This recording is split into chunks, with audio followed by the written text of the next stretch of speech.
ing madya Mangkukusa tumuli Handayani. Dimana untuk memahami sejarah trilogi pendidikan, kita perlu menilik sosok Ki Hajar Dewantara. Nama aslinya adalah Raden Mas Swawardi Swadiningrat. Beliau lahir pada tahun 1889 di Yogyakarta. Sebagai seorang priyayi Jawa, Ki Hajar Dewantara berkesempatan mengenyam pendidikan di sekolah belajar LSS.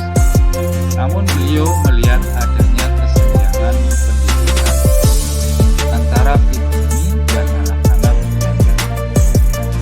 Anak-anak pribumi kebanyakan hanya mendapatkan pendidikan dasar, sementara anak belanda mendapatkan kesempatan mengenyam pendidikan yang lebih tinggi. Di sini pencetus dari semboyan atau slogan Ing Harso Sungtulodo Ing Madya Mangkukusa tumuli Handayani.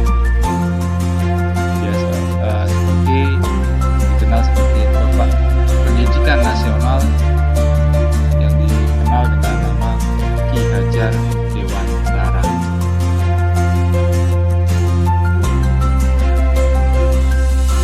Ing Harso Sungtulodo, di depan menjadi teladan, seorang pendidik haruslah menjadi contoh yang baik bagi peserta didiknya. Ini termasuk dalam sikap, perilaku, dan tutur kata.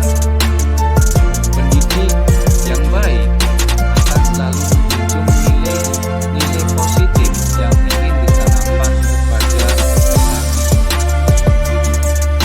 Ini juga dimaksud sebagai teladan. Harus melakukan segala sesuatu secara benar, memberikan contoh yang baik, tidak memberikan contoh yang tidak baik. Memang sulit, sangatlah alamiah manusia selalu kesana kemari. Mondar mandir di dua kutub mustahil bisa menjadi baik terus. Namun juga seharusnya tidak juga membuat buruk terus menerus. Seumur hidup manusia itu harus banyak berjuang untuk menyeimbangkan dari kedua kutub itu.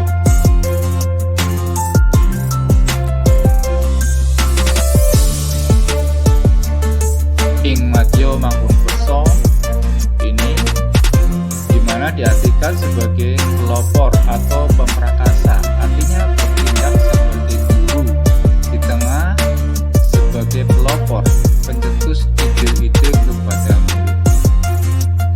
Ing Harso Mangkukusa di tengah membangun semangat pendidik haruslah mampu menciptakan sesuatu belajar yang kondusif dan menyenangkan bagi peserta didiknya.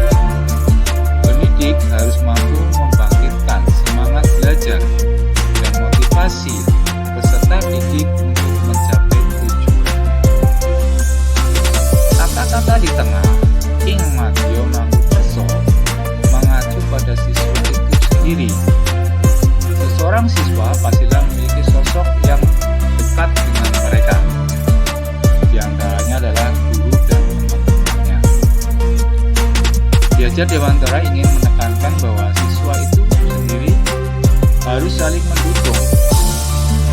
Tolak ukur keberhasilan guru dalam mengajar adalah nilai yang tidak terlalu besar dalam satu kelas. Mana tolak ukur ini dapat tercapai tidak hanya dari pengaruh guru, tapi juga dari dukungan antar murid di kelasnya.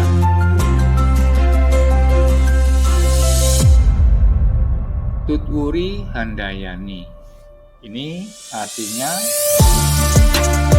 dari belakang. Tutwuri,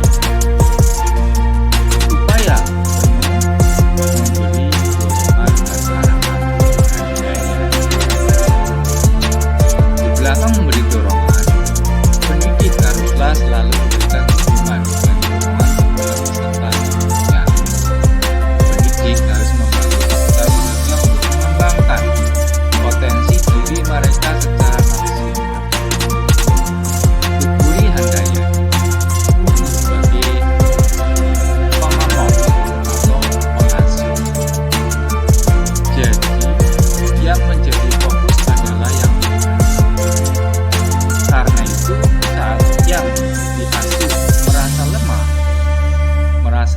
mampu, pengemong akan maju memberi dorongan, semangat, dukungan moral, dengan kata-kata, dengan sikap perbuatan, dengan hati yang penuh cinta.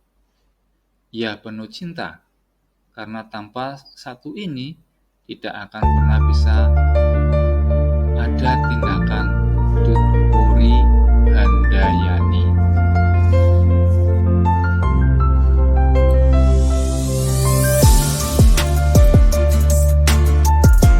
Pembelajaran yang menuntut ini seperti seorang petani. Pendidik memakan petani. Petani hanya dapat menuntun tumbuh kembangnya tanaman. Petani tersebut tidak dapat mengganti kodrat tanaman. Petani harus merawat tumbuh kembangnya sesuai tanaman.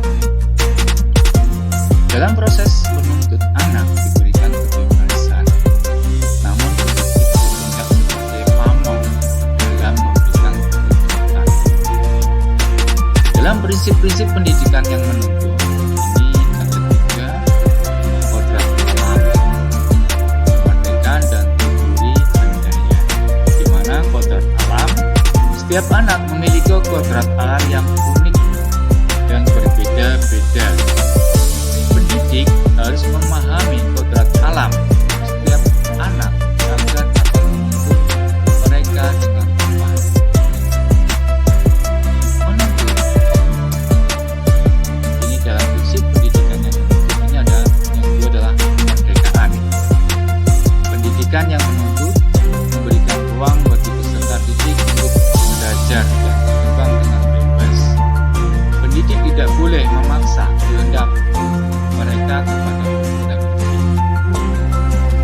Dan nomor 3 adalah Tutpuri Handayani. Pendidik berperan sebagai penuntut yang berada di belakang, memberikan dorongan dan arahan kepada peserta didik. Pendidik tidak boleh mendominasi proses pembelajaran dan mengajar. Pendidik yang menuntut dapat diimplementasikan dalam berbagai aspek pendidikan, antaranya kurikulum yang dirancang dengan baik dan sesuai dengan kodrat alam anak akan membantu pendidik dalam menuntut mereka. Metode pembelajaran pendidik dapat menggunakan berbagai metode pembelajaran yang kreatif dan inovatif untuk menarik minat belajar peserta. Penilaian yang berfokus pada perkembangan karakter yang berpotensi peserta didik lebih penting daripada hanya menilai hasil belajar kognitifnya. Jadi, pendidikan yang menuntut adalah kunci untuk menciptakan generasi yang cerdas, berbudi pekerti luhur, dan mampu beradaptasi dengan perubahan zaman. Perasaan selama melakukan perubahan kelas setelah saya mempelajari filosofi Ki Hajar Dewantara. Ini selama mengikuti pendidikan guru penggerak Bromo 2.1. Ini sebelumnya saya melakukan suatu pembelajaran yaitu berpusat pada guru, sehingga anak kurang mengeksplor kemampuannya, kurang mandiri, tidak memiliki kebebasan dalam berekspresi. Yang seharusnya adalah pembelajaran berpusat pada anak.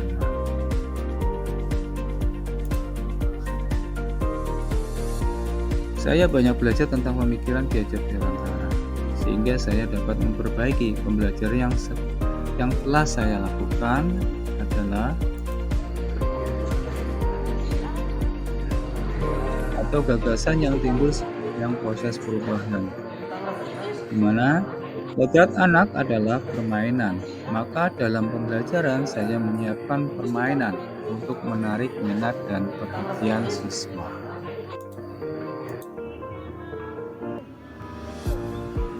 Ide atau gagasan yang timbul sepanjang proses perubahan diri saya adalah memberikan kesempatan setiap siswa mengembangkan jiwa kepemimpinan melalui pemilihan leader dalam setiap pembelajaran.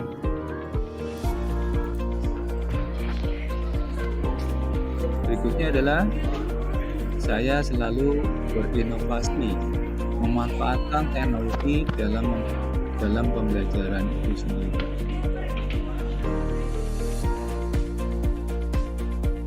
Dalam suatu pembelajaran dan pengalaman dalam bentuk catatan praktek yang saya alami, berikut adalah catatan praktek pembelajaran dan pengalaman yang saya peroleh setelah menggunakan dari filosofi kewajiban guru, di mana saya sebagai guru berkewajiban memimpin dan memahami karakter peserta didik. Hasilnya mereka lebih dekat dengan kita. Terus berdasarkan angka diri, saya paham bahwa setiap individu memiliki karakter yang tidak sama. Siswa lebih tertarik terhadap pembelajaran yang memanfaatkan IT sesuai dengan perkembangan zaman. Dan memimpin bisa dimulai dari diri sendiri dan memimpin orang lain.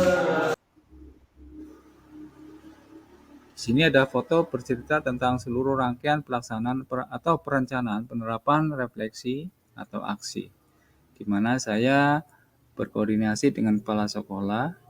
Hasilnya adalah dukungan dan meminta dilakukan pengimpasan pada guru lain. Terus sosialisasi pengimpasan kepada guru lain, di mana dukungan dan pemahaman guru pada pemahaman dari filosofi Ki Hajar Dewantara itu sendiri. Rangkaian pelaksanaan perencanaan dan refleksi yang saya lakukan. Di sini ada foto bersama guru saya. Nah, sebagai seorang pendidik, saya berkewajiban membimbing. Hasilnya adalah siswa lebih dekat dengan guru dan merasa nyaman. Pembentukan karakter religius dan kepemimpinan. Dari hasil pembiasaan karakter religius dan kepemimpinan ini diwujudkan dengan kebiasaan tadarus atau kebiasaan pada suatu tempat itu sendiri. Dimana ada lagi untuk pembentukan karakter disiplin. Hasil pembiasaan karakter disiplin itu diutamakan adalah dengan menyatakan siswa melakukan suatu kesepakatan.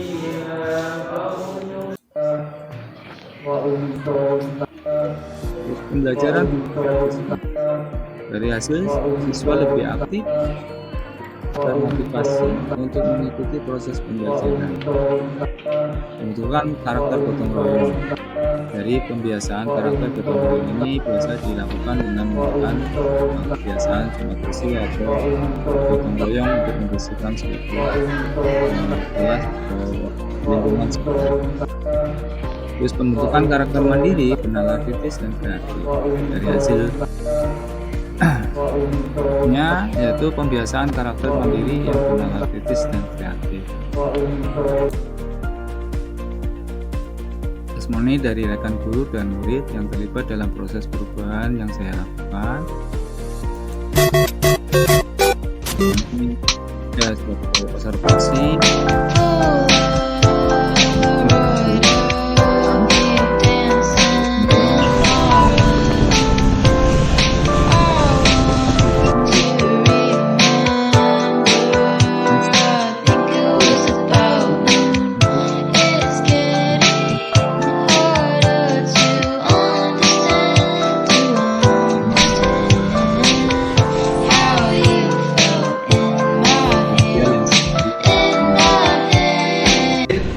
Karena Pak Absun hari ini ada kegiatan demo gerakan di Polres dan perintahnya mendadak.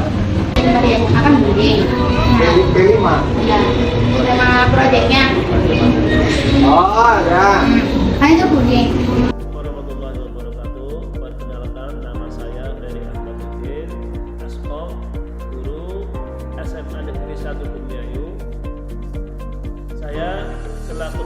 sahabat dari Muhammad Supandi STSOM yang sedang mengikuti CGP Angkatan 10. Di sini saya akan melakukan tes harmoni terhadap. Assalamualaikum warahmatullahi wabarakatuh. Perkenalkan, nama saya Nida Soba dari kelas 1110, yang mana saya adalah salah satu siswa yang diajar oleh Pak Supandi dengan mata pelajaran informatika. Pak Supandi itu guru yang sangat santai dan penyabar di kelas saya dengan mengajarkan pelajaran informatika yang menurut saya lumayan susah untuk dimengerti. Tapi Pak Supandi mengajarkan dengan metode belajar mandiri, jadi para siswa juga lebih mudah memahami. Ingaso Sungkulodo, Salam guru hebat. Wassalamualaikum warahmatullahi wabarakatuh.